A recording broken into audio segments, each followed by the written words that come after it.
All right, last time we were working in section 3.3 with multiplication and division of whole numbers. And we had gotten to the point where I had presented some different models for division.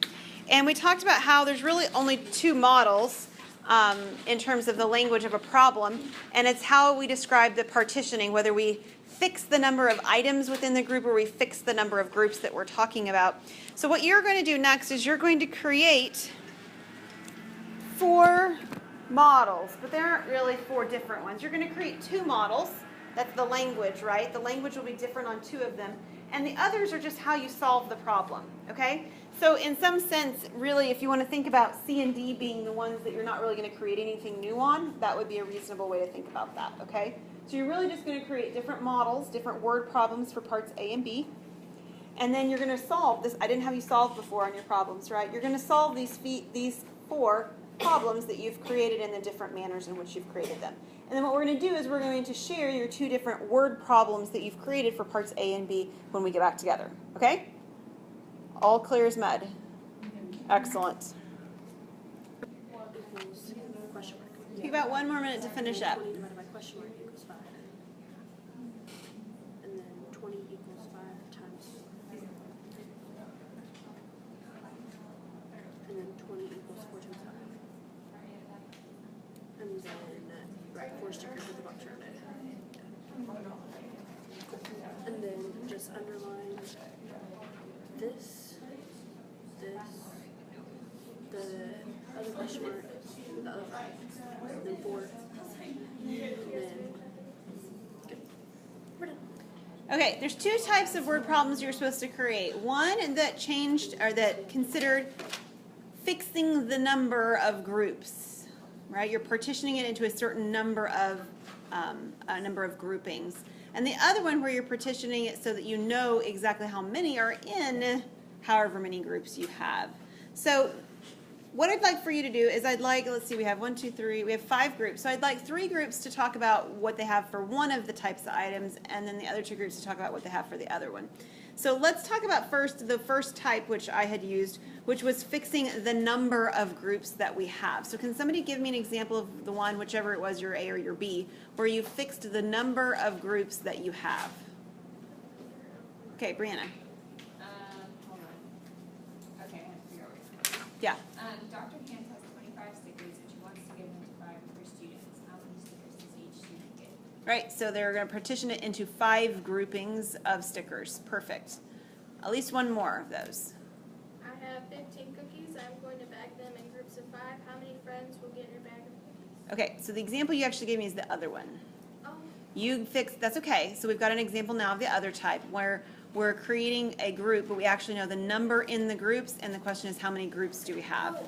Right? That's what you had. That's okay. We'll take that. So that's the other type of model.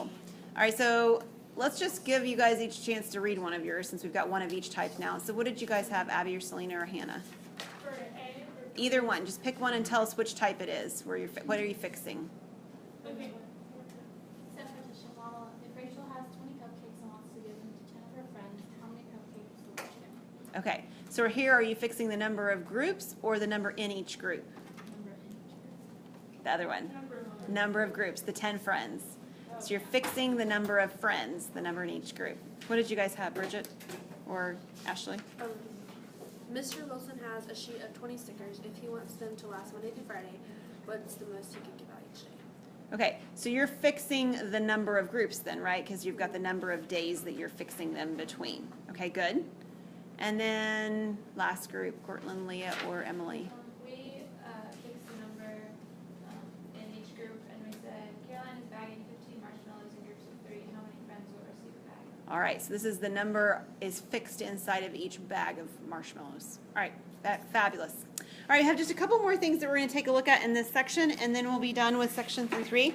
Whole number properties for division. We've talked about whole number properties for the other 3 operations, so now it's time for division. We're going to talk about this in much the same way that we talked about it with subtraction, asking ourselves which of these properties do in fact hold for division. So the first question is closure.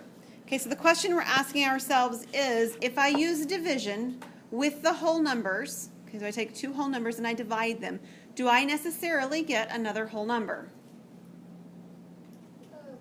No. Can you give me an example, Ariel? Sure, 2 divided by 4 works great. 2 whole numbers, 2 and 4. If I divide them and I don't get another whole number, then this one fails, right? So this one does not hold, and as we do the does not hold, we'll give an example for each one.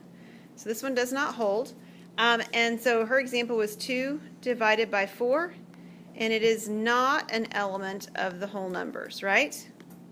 That's not a whole number. How about commutative? Yeah, that's a no. Can you give me an example? I saw Emily's head shaking. If you did like 6 divided by 2 is not equivalent to 2 divided by 6. Right. This is what commutativity would look like for division, and definitely does not work. Associative becomes a little bit more difficult to see this one, so I'll give you the example. This one is another no. Shocker, right? And I've tried to construct it in such a way that I got whole numbers as long as I could instead of just getting random numbers along the way. So if I did 12, 4, and 2.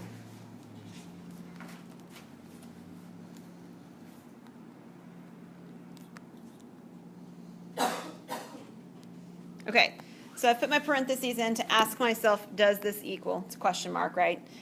What's 12 divided by 4? 3. So I've got 3 divided by 2, which isn't even a whole number on the left. And then on the right, what is 4 divided by 2? That's in the parentheses. So it's 3 divided by 2 on the left. Yeah, it's 3 divided by 2 on the left. Is it minus 2? It's divided by, my dots are just not very bold for some reason. Yeah.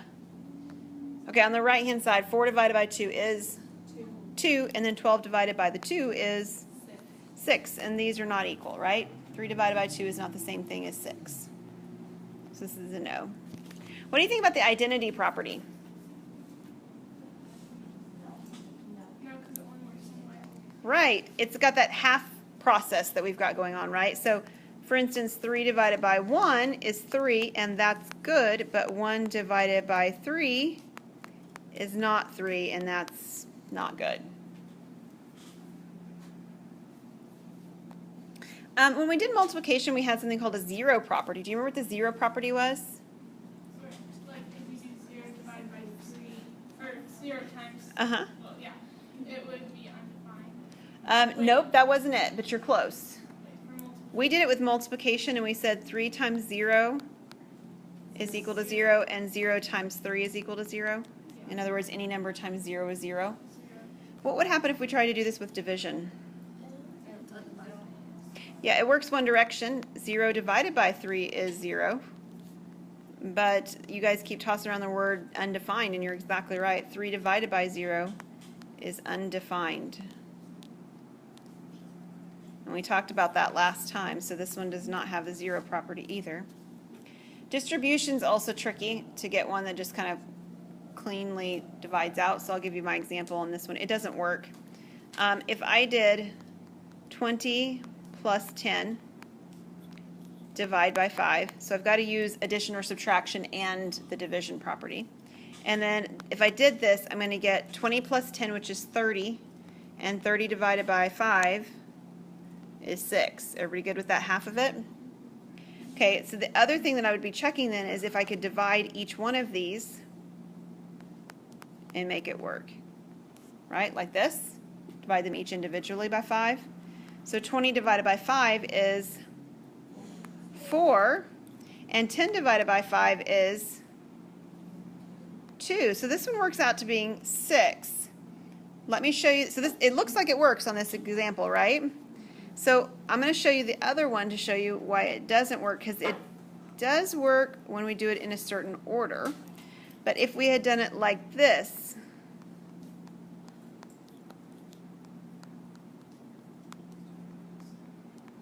okay, so the division is on the first half instead of the second half of what's going on. This is divided at the beginning, it's plus between the 10 and the 5. And then my other half is 20 divided by 10 plus 20 divided by 5. I should have written that, I guess, maybe as a fractional notation, but I didn't. All right, so what is 10 plus 5? 15. So there's 20 divided by 15, which is a little bit more than 1, right? On the second half, what's 20 divided by 10? 2. And what is 20 divided by 5? And this is definitely not equal to 6 from above, correct? Yeah, it's not equal to 6. So it doesn't work from the process above. All right, one more example of a student reasoning problem. JJ claims that the following is true by the distributive law where A and B are whole numbers. 3 times A times B is equal to 3 times A times 3 times B. How would you help him?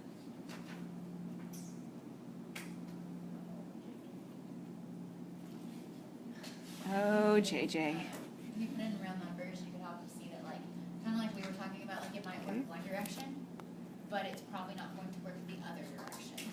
Okay, so try using some values, right? I think that that's a really, really good way. Hannah's had some classes with me before.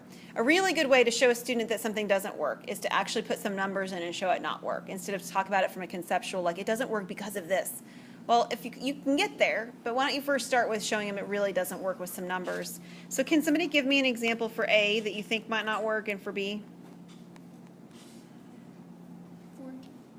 4 and 2? Okay, so then I'm going to have 3 times 4 times 2 on the left, and 3 times 4 and 3 times 2 on the right. So what is 4 times 2? 8 times 3 is? 24. So on the left-hand side, I get 24. What is 3 times 4? 12. And 3 times 2? 6. And now I need to know what 12 times 6 is. 48? That sounds like not enough, is it? No. That'd be 12 times 72? Yeah, 72 sounds right. Okay. Obviously, these are not the same, right? Exactly how much bigger is this one? It's 3 times as big. It is 3 times as big. And of course, the issue then is you're seeing that this 3 is showing up twice on the left. I'm sorry, on the right, whereas this is showing up once on the left. Okay, so numerically we can show that there is an example that does not work. And it's exactly 3 times as big as it should have been when I tried to do this sort of presumed distributive property. Okay, so now let's talk about it from our thoughts about what he's actually doing wrong. In other words, why does this not work?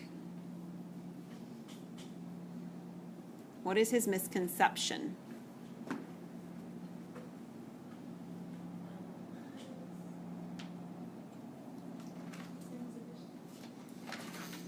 He might be thinking that it's the same as when you have addition between things, but the problem, of course, is that if you just had addition between these, just like if you just have multiplication between these, what properties are allowed to be used when you have only one operation?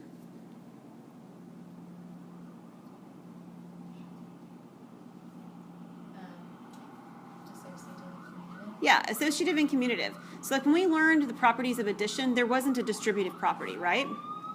There wasn't, because all we had was one type of operation, addition. That was it. So distribution involves 2 types of operations.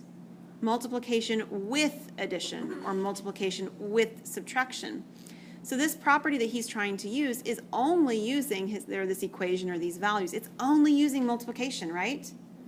But the distributive property is a property that relates to operations, not just one. So if he wants to rewrite something, he can rewrite this using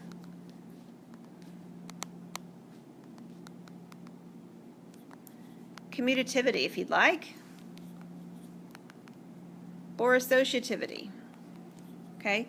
And because we're working with a problem that has 3 pieces, associative works quite nicely.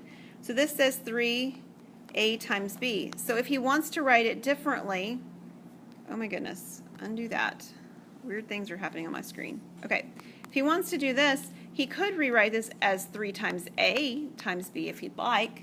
That'd be okay. I'm not sure it's any more helpful necessarily, but that's the best he really could do. He could regroup things. Okay? Because the commutative property involves one operation, but the distributive property involves 2. You guys with me? Leah, yeah. Did that way change it because it only has like 1 3 now? Yes. Okay. Yeah, because up here the problem was we had 2 3s involved, correct? Exactly. Right. Yep.